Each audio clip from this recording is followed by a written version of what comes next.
আমার জীবনে অনেক বিতিরের নামাজ কাজা হয়েছে। কতবার কাজা হয়েছে তার সঠিক সংখ্যা জানেনি। এখন আমার জানার বিষয় হলো বিতিরের নামাজ কি সুন্নত না ওয়াজিব?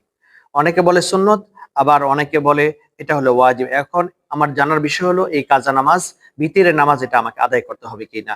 এই মাসআলার উত্তর হলো বিতিরের নামাজ হলো ওয়াজিব। কোনো ব্যক্তি যদি বিতিরের নামাজকে ছেড়ে দেয় তাহলে তিনি একটা ওয়াজিবকে ছেড়ে দিলেন। এজন্য আমাদেরকে মনে রাখতে হবে বিতিরের নামাজ কাজা হয়ে গেলে এটাকে পুনরায় আদায় করতে হবে।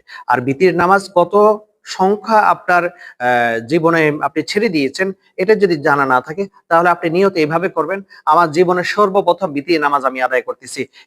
এই নিয়ত করে আপনি বিতির নামাজগুলো পড়তে থাকবেন। পড়তে পড়তে কোনো এক সময় যখন আপনার এরকম ধারণা হবে যে আমার জীবনে আমি 20 বছর পর্যন্ত আমি বিতির নামাজ পড়ি নাই, অথবা 20 ওয়াক্ত হবে আমি বিতির নামাজ পড়ি নাই, এখন আমার 20 ওয়াক্তর মতো আমি নামাজ আদায় করে ফেলেছি, তাহলে আপনার জীবনে যত বিতির নামাজ আছে সকল বিতির নামাজ আপনার আদায় হয়ে যাবে। এইভাবে আমরা